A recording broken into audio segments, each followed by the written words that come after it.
श्री शिवाय नमस्तुभ्यम। हर हर महादेव। आप सब कैसे हैं दोस्तों? आज की ये वीडियो बहुत ही खास और विशेष होने वाली है।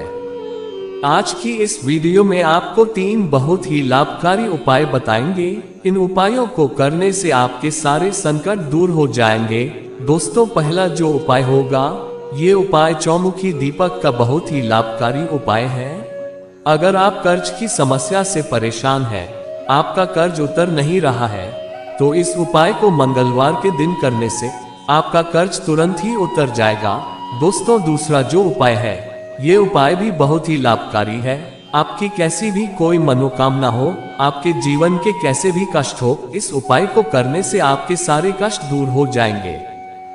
दोस्तों, तीसरा जो उपाय होगा, यह उपाय भी बहुत ही लाभकारी है। अगर आपके जीवन में किसी भी कार्य को करने में बहुत बाधाएं आ रही हैं, तो इस उपाय को करने से आपकी सारी बाधाएं दूर हो जाएगी। दोस्तों, जैसा कि आप सभी जानते हैं कि यह माघ माह का बहुत ही पवित्र माह चल रहा है और मंगलवार के दिन पंचमी तिथि भी पड़ रही है।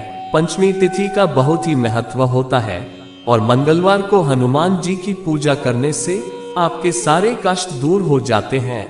हनुमान जी की पूजा करने से सुख, शांति, आरोग्य और लाभ की प्राप्ति होती है। श्री राम भक्त हनुमान ऐसे जागृत देव हैं जो थोड़ी सी पूजा करने पर प्रसन्न हो जाते हैं और आपके सारे संकट दूर कर देते हैं। अगर आपसे हनुमान जी प्रसन्न हो जाते हैं, तो आपके सारे दुख दर्द दूर हो जाते हैं। जिस व्यक्ति पर हनुमान जी की कृपा होती है, उस व्यक्ति को किसी भी काम को करने में किसी भी समस्या का सामना नहीं करना पड़ता है। हनुमान जी को प्रसन्न कर लेने से आपके सारे बिगड़े काम बन जाते हैं। तो चलिए दोस्तों, जानते हैं उन अचूक उपाय के बारे में। तो आप सभी वीडियो को लाइक, शेयर और चैनल को सब्सक्राइब अवश्य करें। कमेंट में महादेव का कोई सा प्यारा नाम जरूर लिखें। महादेव की कृपा से आपके जीवन में सुख शांति बनी रहेगी। दोस्तों, पहला जो ये उपाय है, ये उपाय मंगलवार के दिन करना बहुत ही लाभकारी होता है। अगर आप आर्थिक संकट से जूझ रहे हैं या आपके ऊपर कर्ज हो गया है, आप कर्ज में डूबे हुए हैं, आपका कर्ज उतर ही नहीं रहा है, आपने बहुत उपाय किए और बहुत प्रयास भी कर लिया है, फिर भी आपका कर्ज नहीं उतर रहा है, या आपके कारोबार व्यापार में घाटा हो रहा है, आपको किसी काम में सफलता नहीं मिल रही है, आप अपने कर्ज से बहुत ज्यादा परेशान हो गए हैं और आपका कर्ज धीरे धीरे बढ़ता ही चला जा रहा है, तो गुरुजी ने कहा है कि इस उपाय को अगर आप 11 मंगलवार कर लेते हैं, तो आपका सारा कर्ज उतर जाएगा।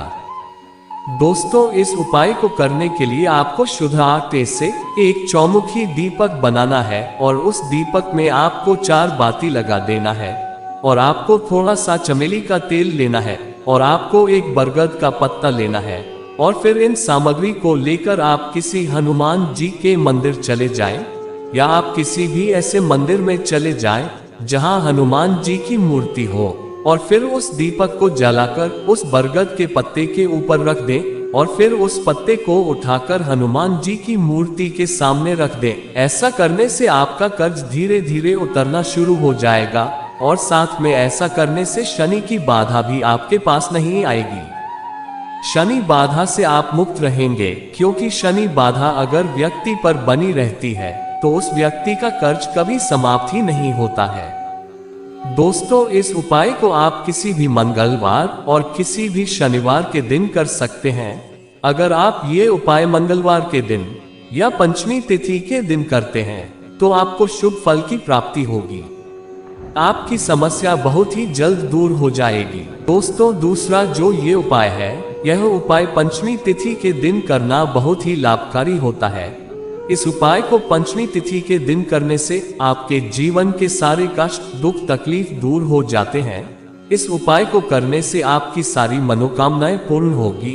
अगर आपके जीवन में कोई बहुत विकट समस्या आ गई है, आपके घर में आर्थिक तंगी बनी रहती है, आपके घर में सुख शांति नहीं रहती, आपके घर में ग्रह क्लेश बने रहते हैं, आपको किसी भी क्षेत्र में सफलता नहीं मिल रही है, आप जो भी कार्य करते हैं उसमें बाधा और अड़चनें आती रहती हैं, आपके काम पूर्ण नहीं हो रहे हैं, या आप किसी कोर्ट कचहरी के चक्कर में फंसे हुए हैं, आपका कोई मुकदमा है, जो अभी तक चल रहा है, आप बहुत परेशान हैं, तो इस उपाय को करने से आपकी सारी समस्याएं दूर हो जाती हैं। बस इस उपाय को आपको पंचमी तिथि के दिन किसी भी समय करना है। दोस्तों, इस उपाय को करने के लिए आपको एक तांबे का लोटा लेना है और फिर उस तांबे के लोटे में अपने घर से शुद्ध जल भर लेना है और फिर इस तांबे के लोटे में एक चुटकी काले तिल डाल देना है और इस लोटे में एक चावल का दाना डाल देना है। बस इस बात का विशेष ध्यान रखें कि चावल का दाना खंडित ना हो और आपको एक धतूरे का फल लेना है और फिर इन सभी सामग्री को लेकर आप किसी भी शिव मंदिर चले जाएं और अपना फेस उत्तर दिशा की ओर करके शिवलिंग के पास बैठ जाएं और फिर इस धतूरे के फल को शिवलिंग के ऊपर समर्पित कर दें और फिर उस लोटे से शिवलिंग के ऊपर नीलकंठ महादेव का नाम लेकर जल समर्पित करें और फिर महादेव से प्रार्थना अर्चना करें। आपकी जो भी समस्या है, आपके जो भी कष्ट है, दुख तकलीफ है, महादेव आपके सभी दुख कष्ट दूर कर देंगे। दोस्तों, तीसरा जो ये उपाय है, ये उपाय मनोकामना पूर्ति हेतु बहुत ही लाभकारी है। अगर आपकी कोई विशेष मनोकामना है, जो मनोकामना परिपूर्ण नहीं हो रही है, तो इस माघ के महीने में इस उपाय को आप करके अपनी मनोकामना पूर्ण कर सकते हैं। साथ ही इस उपाय को करने से भगवान श्री राम की कृपा प्राप्त होगी। अगर आपके कुछ ऐसे कार्य हैं जो पूर्ण नहीं हो रहे हैं या आपको किसी काम में सफलता नहीं मिल रही है, आपको कारोबार व्यापार में सफलता नहीं मिल रही है, या आपके जीवन की कैसी भी कोई समस्या हो, आपकी कैसी भी कोई मनोकामना हो, इस उपाय को करने से आपके सारे बिगड़े काम बनने लगेंगे। इस उपाय को करने से अगर व्यक्ति के ऊपर मंगल दोष है तो मंगल दोष से भी राहत मिलती है। ऐसा करने से व्यक्ति को सौभाग्य की प्राप्ति होती है। अगर आपकी मनोकामना पूर्ण नहीं हो रही है तो आप इस उपाय को किसी भी मंगलवार और किसी भी सोमवार के दिन जरूर करें और अपनी सभी मनोकामनाएं पूर्ण करें। दोस्तों, इस उपाय को करने के लिए आपको किसी कटोरी में थोड़ा सा सिंदूर लेना है और फिर उस कटोरी में आपको थोड़ा सा शुद्ध घी डाल देना है और उस कटोरी में 2 से 5 बूंद चमेली का तेल डाल दें और फिर इसे अच्छे से मिक्स कर ले और इस कटोरी को लेकर आप किसी ऐसे मंदिर चले जाएं जहां पर हनुमान जी की मूर्ति हो और फिर हनुमान जी की मूर्ति पर इसका लेपन करें और फिर हाथ जोड़कर प्रार्थना करें। आपकी जो भी समस्या है, जो भी मनोकामना है, वह कह देना है। आपकी मनोकामना बहुत ही जल्द पूर्ण हो जाएगी। श्री शिवाय नमस्तुभ्यम। हर हर महादेव।